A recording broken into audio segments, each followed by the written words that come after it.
Hey, welcome back to our second episode. This is Crossing Continents with Grant and Hey Zane. Zane, how's it going? Great, great. Good to see you again, Grant.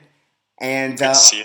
thank you. I'm here to help you gain a better perspective on building a digital business as well as our thoughts on entrepreneurship.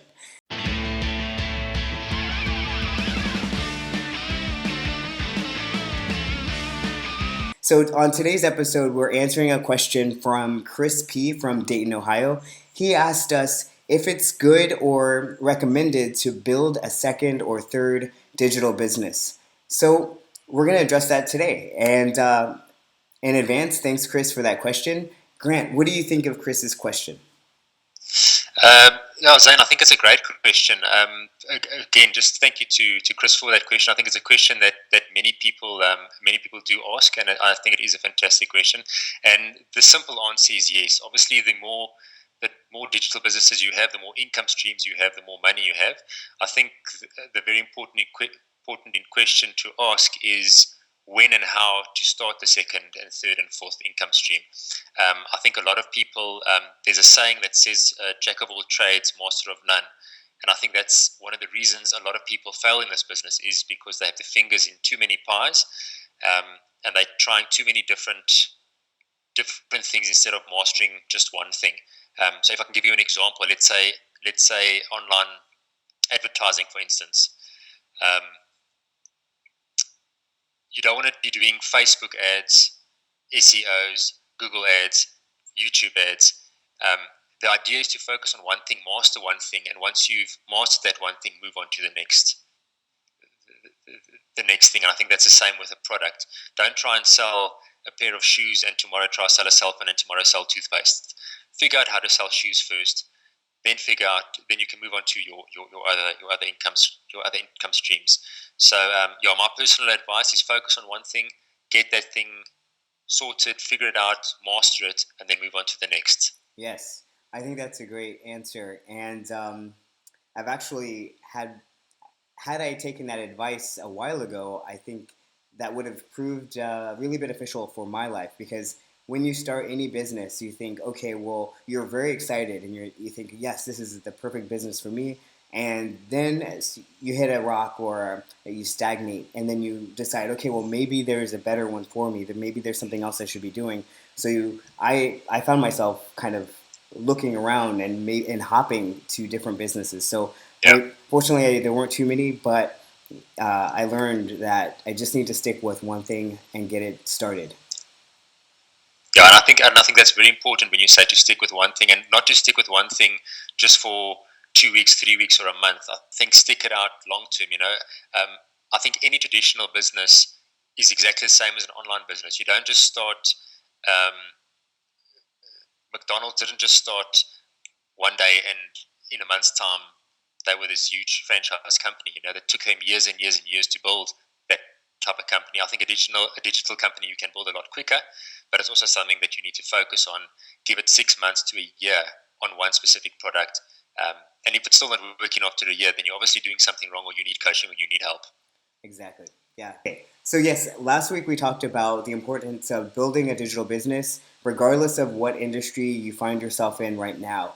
And you had some really good ideas behind this theory, Grant. Can you shed some light on this?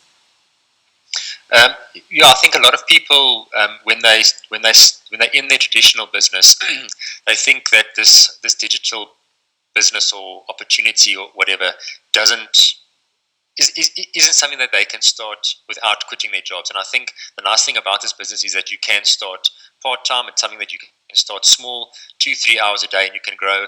You can actually grow like we were talking in the first point. You can grow it in such a way and keep on adding income stream that you can eventually leave your real job, and you can be doing this full time. And I think one of the stories that I was reminded of this week was the story of the rabbit and the hare. The tortoise challenges a rabbit to a race, and the rabbit shoots out in front, and he's way ahead of the race. And he gets a little bit cocky and he takes a sleep. And when he wakes up again, the tortoise has overtaken him and actually won the race. Now, a lot of people will say this story is about it doesn't make sense because speed and money are things that go together. And I think, especially in our digital age, in this digital world, the quicker you can get to an opportunity and the quicker that you can take action, the better and quicker results you'll get. I think another idea that you must take from the story is that at least the hare is moving forward. It may be slow, but at least he's making progress. He's taking action and he's moving forward. And I think as long as you're moving forward in this game and you're not sitting on your bum doing nothing, you're going to get to that finish line before the guy that's doing absolutely nothing. So yes, speed likes money, and speed is important. But even if you're not the fastest and you're not ahead of the pack, as long as you're moving forward and progressing, I think that's very important. Yeah, I totally agree with you because as long as I remember when I started my first digital business, I took action uh, I took action very quickly, and I was able to learn quite a bit of information in a very short amount of time because I was spending a lot of time researching and building my business and finding all the resources I needed to make it successful. So, um, but then so I took action to get in and then get started, but there was a process to learning all the information. So that I had to take bit by bit and step by step and continue the momentum at a pace that was very manageable for me. So, Yeah. Go ahead. And sorry, and I just think on that point, I don't want to sell ourselves here, because I think the purpose of this program is not to sell anything; it's to help and to educate people.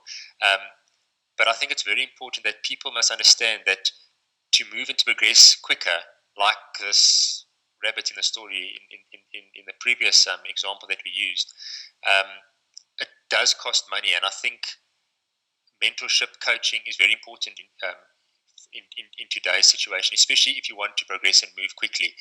If you want to blog your whole life and you want to take 5 years to get 1,000 followers, that's great. But if you want to get those 1,000 followers in a week, and there's a coach and somebody that can tell you how to do it, and you pay for it, that, to me, it just makes sense to go that route. Right, and that's a great point. And I found that my success has come from paying others for more information, for advice, and for coaching and guidance. So and I've received a lot of benefits from doing that. So it's a really great point. Chris, I really hope that your question was answered today. That yes, it is definitely recommended to build multiple businesses after you've mastered the first one, after your first one is very successful and you're receiving profit from it. So, Grant, do you have anything else to say to our listeners and viewers? No, I just think to end off, I'd like to just end off with a saying that we spoke about the other night, and that's from Richard Branson. And one of the sayings he said was, if somebody offers you an amazing opportunity and you're not sure you can do it, say yes and learn how to do it later. If somebody offers you that opportunity and you are clueless and you're like, you don't have a clue how to do it, you can get hold of you can get hold of me, and we can show you how to do it. Yeah. And I don't think we should limit our beliefs of what we are possible of, what we are capable of doing. Yeah, that's a great point, because we are truly limitless, and with the infinite possibilities that are surrounding us, anything is possible. So don't place that limit on yourself, because it's pointless. So it's a great point. Exactly. Well, thanks everyone for watching. This is Zane and Grant, and together we are Crossing Continents. Take care. Be well. Cool. Thanks, guys. Cheers.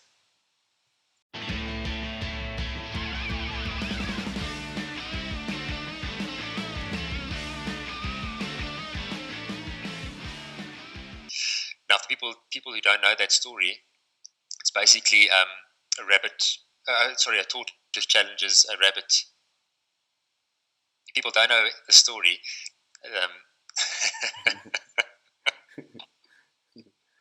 you can take that smirk off your face.